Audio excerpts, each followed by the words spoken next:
Johnson's Wax program with Fibber McGee and Molly.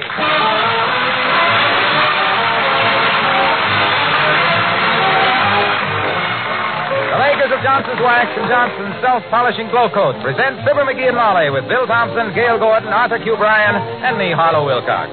The script is by Don Quinn and Phil Leslie. Music by the King's Men and Billy Mills Orchestra.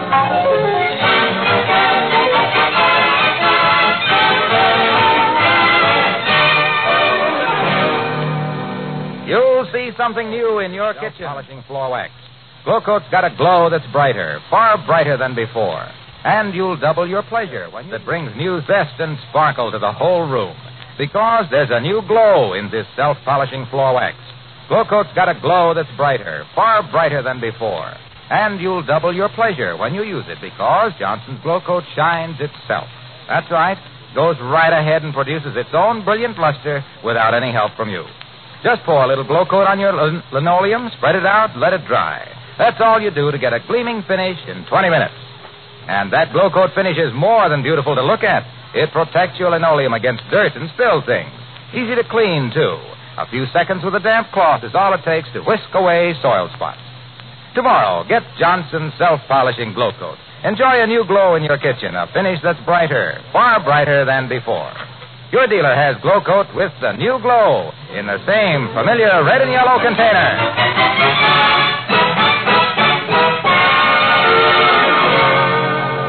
Well, with appetites at 79 Wistful Vista what they are, and meat prices what they are, any friend who drops in with 3 pheasants to be cooked for dinner rates a 21-gun salute, the Good Neighbor Medal with bay leaf cluster, and the tender, loving regards of Fibber McGee and Molly.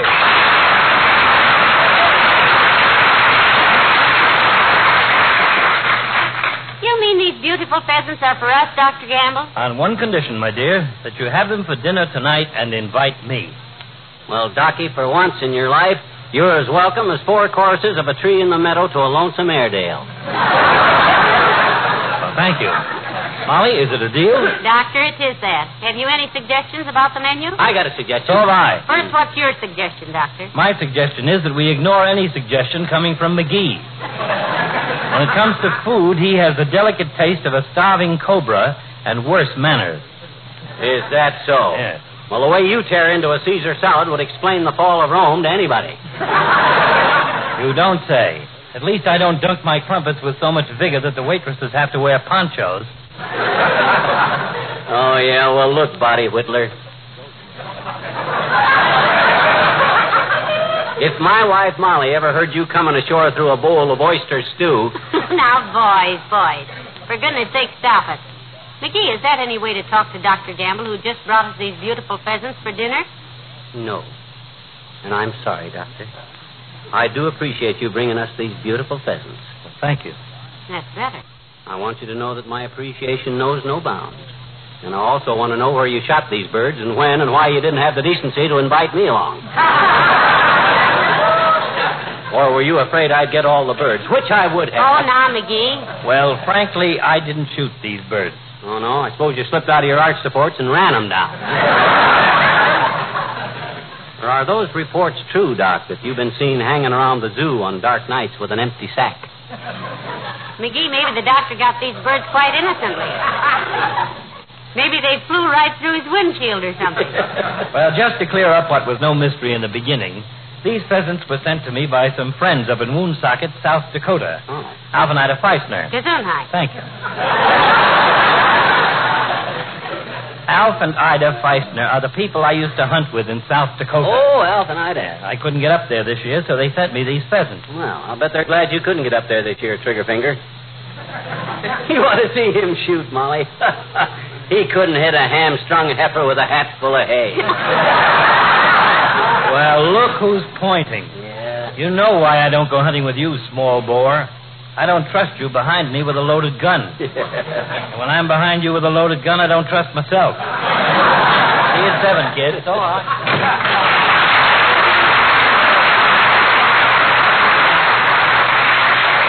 Oh, my goodness, aren't these beautiful pheasants, McGee? And all dressed and ready to cook. Yeah, that's going to save me a lot of trouble, kiddo. I'm going to use an old Indian recipe on these babies. You get the yams and the salad and the pie going, Snooky, and leave these birds to me. Now, wait a minute. Did I understand you to say you were going to cook these pheasants? Yes, sir. There's a certain way of cooking game birds that's terrific, if it comes out right. You just roll them in a thick ball of clay, bury them deep in a bed of glowing coals till done, then crack off the clay and No, McGee, please, no. Let me cook these birds. Why, what's the matter? You think I didn't know anything about cooking? Hey, where's my modeling clay? I think I got enough wrapped up for all three of these birds with 2 inches of clay. Then I'll build a deep fire in the fireplace. Come in. Hello there, kids. I was just... Hey, where'd you get the pigeon? Those aren't pigeons, old-timer. No, those are... I love pigeons, kid. Used to race pigeons when I was a young man.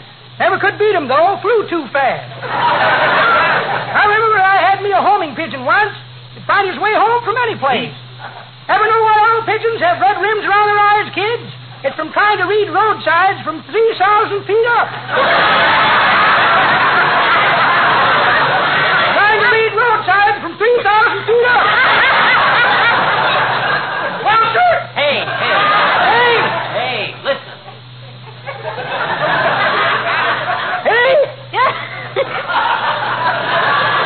Mr. Oldtimer, these are not pigeons. These are pheasants. Dr. Gamble got them from some friends in South Dakota. Yeah. Oh, that's great hunting country out there, kids. There's so many birds out there, it ain't considered sporting to look where you're shooting. The minute you hear a bird go up, you shut your eyes, point your gun up in the air, and pull the trigger. You ever get any pheasants that way? Pheasants?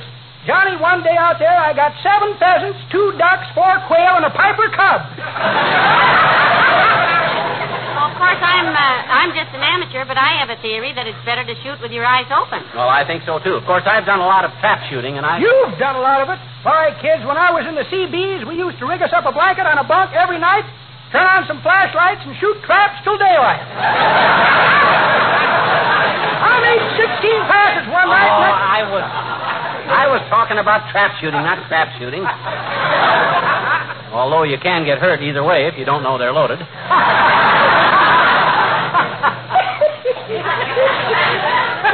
That's pretty good, Johnny.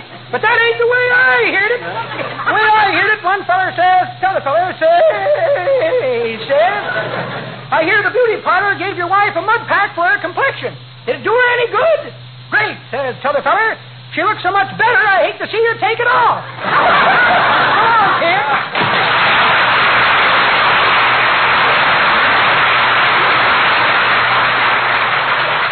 Well, I got to get busy building a fire in the fireplace and whip me up a bed of hot coals, and then I got to find my modeling clay and roll those pheasants in the modeling clay. Now, please, McGee, let Mother cook the pheasants. Huh? You can try your mud ball method some other time. There'll never be a better other time than right this time now there is now, Snooky. Look, you get some clean cheesecloth and wrap the birds up good for me, will you? Oh, dear. Then I'll cover them with thick clay, bury them in a bed of coals, and baste them every 15 minutes with hot ashes till they... Hey, where'd you say my modeling clay was? I don't know, and what's more... Oh, I know. It's right here in the hall. No, dearie, don't open that...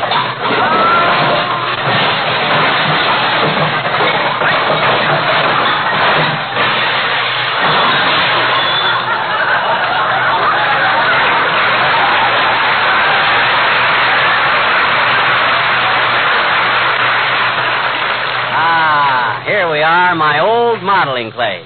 Well, you wrap the birds in cheesecloth, kiddo, and I'll build a fire.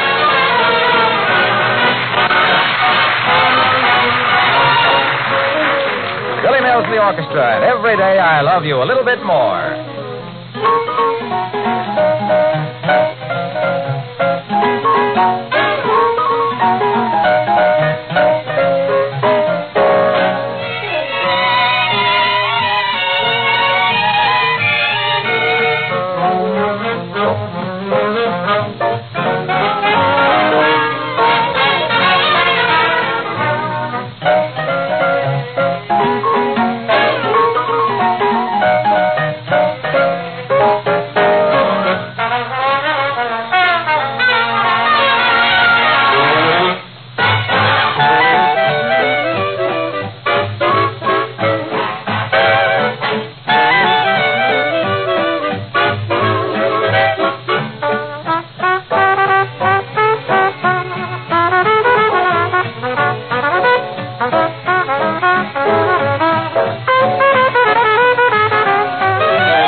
Now, that does it, I guess. Look at these 3 big balls of clay, kiddo. Who'd ever know there was 3 juicy little pheasants in there waiting to be baked in a bed of glowing coals in our fireplace? Not me. Okay, hold the screen away from the fireplace, will you, while I drop them in the fire? Thanks.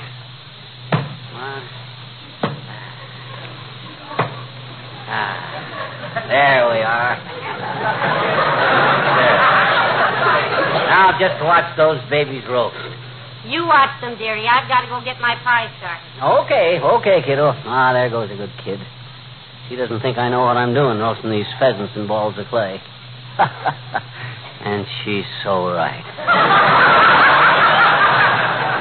Somebody had to eat the first oyster, so somebody has to experiment. Come in.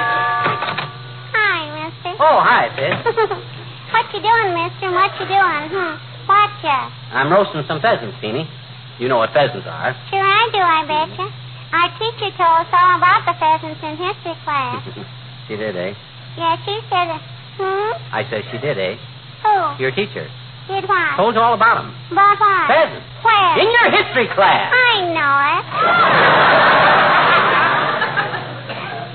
She showed us pictures of the pheasants, and they all had pitchforks and clubs and stuff, and they were going to storm the Bastille and never let anybody out of jail. No, now wait a minute. You're a little confused. I am? Those were peasants, you see. These are pheasants. Oh? They're birds, sort of like a partridge or a guinea hen. Oh? Gee, they look more like a mud hen. Where'd you get them, mister? Somebody sent them to Doc Gamble from South Dakota. Great pheasant country. I know it, I betcha. Mm-hmm. I've seen pictures of them with pitchforks, and they were going to storm the Bastille, wait a and minute. they were... I'm talking about pheasants, not peasants. We got no peasants in this country, Teeny. We got poor people and rich people and country people and city people and all kinds of people in between, and anybody can try for something else anytime they want it, you see. I know it. Yeah. My teacher said that, too, when she was telling us kids about the Pilgrims. Oh, she tell you about Captain Miles Standish and Priscilla and John Alden? Were they pheasants? No, they were pilgrims. Oh. Gee, tell me about them, mister, will you? Will you tell me about them? Well, I'll give you the yarn briefly. You see, this Miles Standish was toting the torch for Priscilla, see? But he didn't have the moxie to ask the $64 question, so he sends Johnny Alden to ask her instead, you see? And that was like sending a Doberman Pinscher for a pound of hamburger.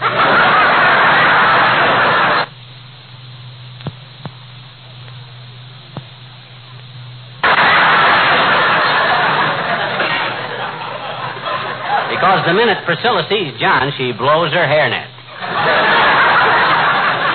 Yes, sir, she fell for him like hot tears from a sad giraffe. When he asked her why she didn't middle aisle it with Miles Standish, she says, why don't you speak for yourself, John? You know what the moral of that little story is, sis? Sure I do, I betcha. You do? Sure. Huh? The moral is, if you got a sugar maple, tap it yourself. Don't send an eager beaver.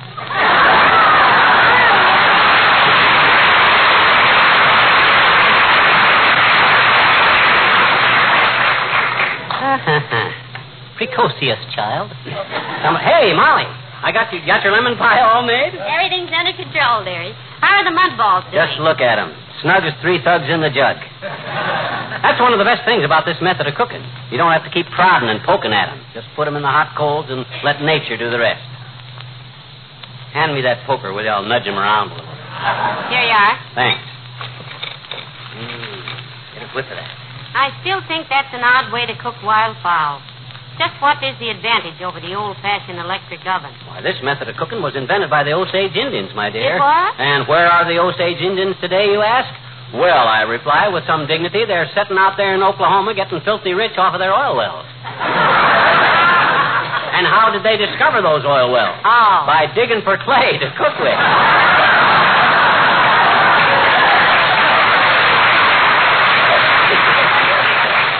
And you stand there and ask me what is the advantage of this way of cooking? Why, my God. Hello, Molly. Hi, pal.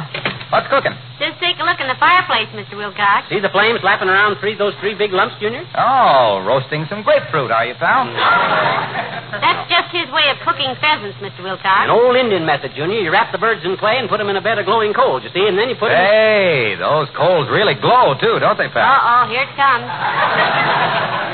What does that glow remind you of, Junior? Asked little Fibber with a shy expression on his freckled little face, because he knew darn well he was opening the barn door and letting the plug out.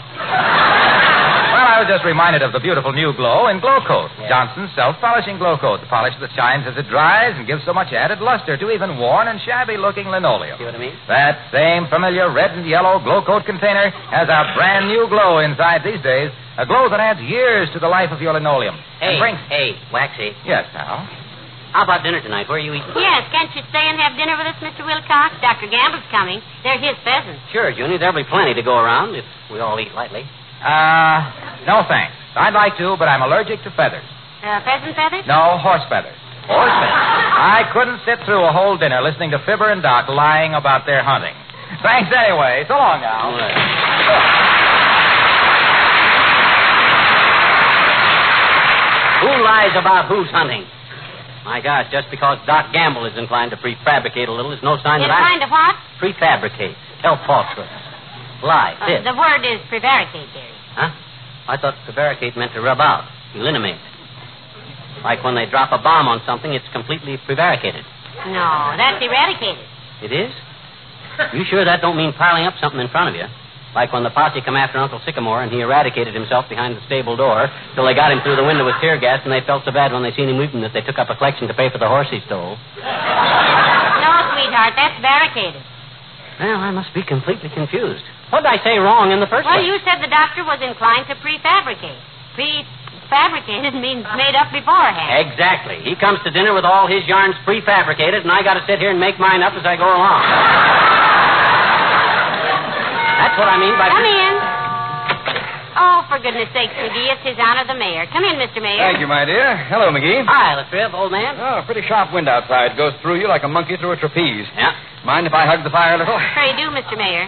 Stir it up a little, dearie. Okay. Yes, it would draw a little better if you took those three big clinkers out of there, McGee. What do you mean, clinkers? Them are three pheasants we're having for dinner. I'm baking them in clay.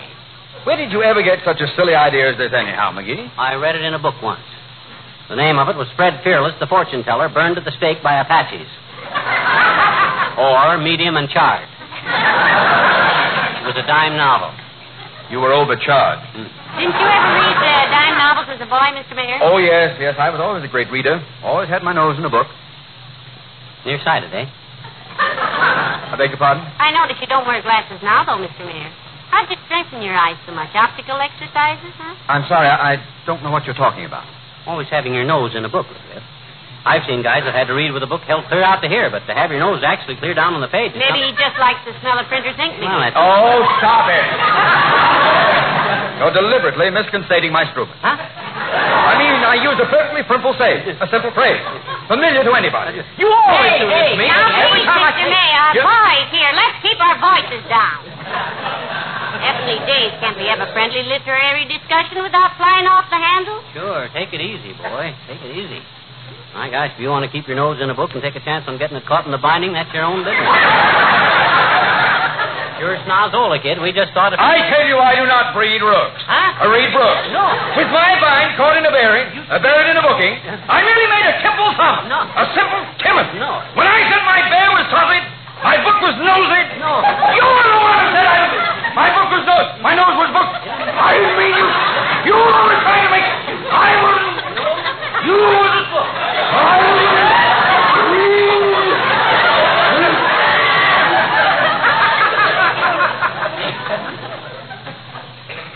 McGee?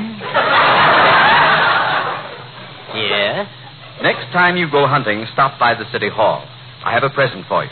Something I'd like to pin on your hunting jacket. Oh, swell, Latrip. What is it, boy? A medal? No, a target. Good day.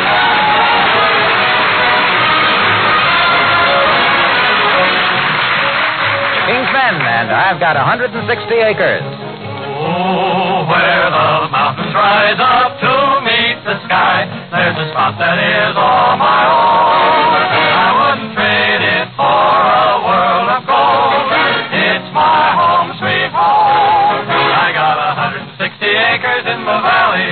I got 160 acres of the best. I got a coal stove there that'll cook 3 square, and a bunk where I can lay me down to rest. I'm up at dawn to greet the sun. Howdy, son. I've forgotten what a care or worry means.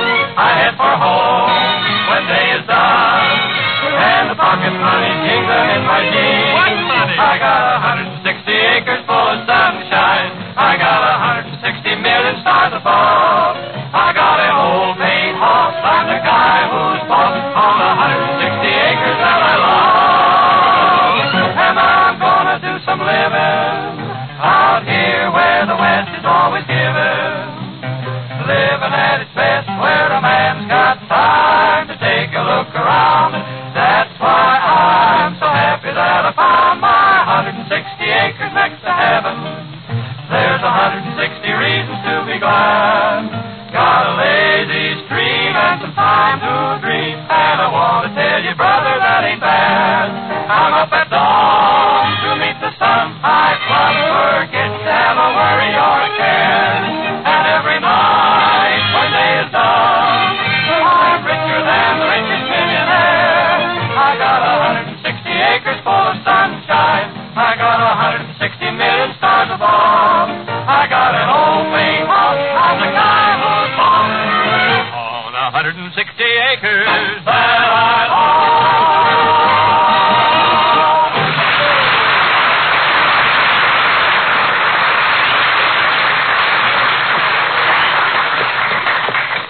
Well, I hope Doc Gamble gets here on time, Molly. These pheasants will be ready to scrape out of the fire any minute now. How can you tell when they're ready, anyhow? Huh? Does the clay turn purple like a man smoking a meerschaum pipe? Oh, no. I just got to have a natural knack for cooking with clay, that's all. Ah, just look at those babies. Don't they look beautiful? Wait till you fling a fang in these fancy pheasants, baby. Uh-oh. Hey, there, I hope that's not Doc. If it is, I Come in. Oh, it's Mr. Wimple. Hello, Mr. Wimple. Oh, hi, Wimp, old man. Hello, folks. Hey, you're just the guy I was looking for, Wimp. You're a bird watcher, aren't you? Oh, indeed I am, Mr. McGee. Well, watch these birds a minute while I get some more wood off the back porch, will you? There isn't any more wood, McGee. That's the last of it. Oh, okay. Skip it, Wimp. Watch what birds, Mr. McGee? In the fireplace there, Mr. Wimple. I'm cooking pheasant here, Wimp. I got 'em rolled in clay, roasting them for dinner, and... Please, Mr. McGee, please. Huh? Don't talk about roast pheasant to me. I am a bird lover. So is McGee a bird lover, too, Mr. Wimple. Yeah. He'll take a hot bird, a cold bottle of root beer, and a copy of zombie comics anytime and let the rest of the world go by. Yeah, and speaking of zombie comics, how are you and Sweetie Face getting along these days, Wimp? Oh, about the same as usual, Mr. McGee. That's tough, Wimp. Yes, and yesterday she went a little too far. Yeah. I caught her swiping the bulb out of my Mickey Mouse desk lamp. I guess I just went berserk. My goodness, Mr. Wimple, what'd you do? I picked up the lamp and then drew myself up to my full height, including my new elevator shoes, and then I looked her right in the belt buckle. Sweetie Face, I said, and when I said it, sparks shot out of my eyes. Boy, you must have been mad. No, I had my thumb in the light socket. You know me. I'm not one to hold a grudge. Well, good for you. Not against anybody that big. Besides, we do have our tender moments, Mrs. McGee. I'll bet you do. Yes. Just this morning, she called me a little caveman. Caveman. How about that? Oh, I think that's cute. She says she's going to dig me a little cave in the backyard. Oh. 3 feet wide, 6 feet deep, with my name on a marble. Ooh, she wouldn't dare. I better run home and hide the shovel. Goodbye.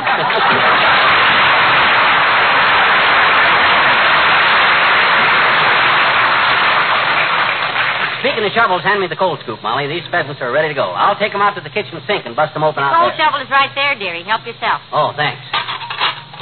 Well, I wash my hands of the whole thing. Huh? And before we eat dinner, be sure you wash yours, too. Okay. Ah, that's got 'em. Boy, oh boy, oh boy. When I crack the clay off of these babies, your taste buds will burst into full bloom. Heavenly days, what a dirty-looking mess. Look, why don't Hey, you... where's the hammer? I laid the hammer out. Oh, here it is. Now watch it, Molly. That's really baked hard, isn't it? That modeling clay must have... Didn't even chip it, did you? No. Don't break the sink now. My gosh, these things are harder to crack than who's who. Wow. Hey, Molly, they won't break. Well, watch it now, dearie. Huh? I've got to take up the rest of my dinner, and Dr. Gamble is due any Yeah, but I got to crack this clay. These pigeons are inside. Oh, my gosh, I busted the hammer.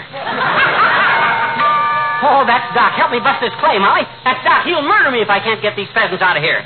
You know how unreasonable he is. Oh, what am I going to do? Now, go let the doctor in, sweetheart. Huh? Never mind those petrified mud balls. Dinner is ready. How can it be ready? These pheasants ain't... Oh, Doc will kill me. I can't bust this open, this mud. The pheasants are in there. Pheasants are in the oven, dearie. In the What? roasting pan. What? In the roasting pan. They look delicious. What? Now, don't be angry, sweetheart. I just couldn't let you ruin those beautiful birds. What? Go on, let him in. But you wrapped them in cheesecloth for me yourself, Molly. You just...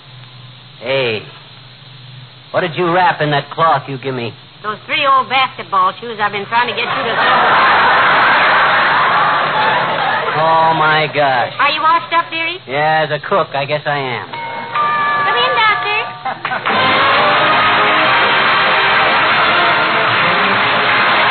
Remember, please, the new glow in Glow Coat means a new glow in your kitchen. Your linoleum takes on a higher gloss, beautiful luster that makes your whole kitchen a brisker, brighter, pleasanter place to be.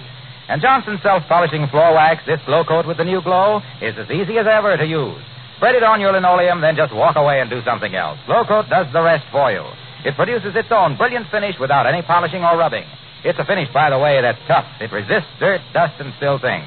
So Glow Coat protects your linoleum and makes it easier to clean, too. A stroke or two with a damp cloth picks up surface soil. Get Johnson's Glow Coat tomorrow. Your dealer now has this self-polishing floor wax with the new glow in the same familiar red and yellow container. Apply Glow Coat to your linoleum and see if you don't stop, look, and admire the glow that greets your eyes. The new glow that's bright, far brighter than before.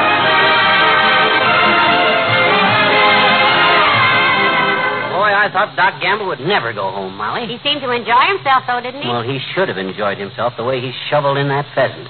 My gosh, did you ever in all your life see a guy eat like he did? Yes, once. When? Tonight. Who? Oh. Good night. Good night, all. Makers of Johnson's Wax and Johnson's Self-Polishing Glow Coat in Racine, Wisconsin, and Bradford, Canada bring you Fibber McGee and Molly each week at this time and Fred Waring on Monday and Wednesday morning. Be with us again next Tuesday night, won't you? Good night.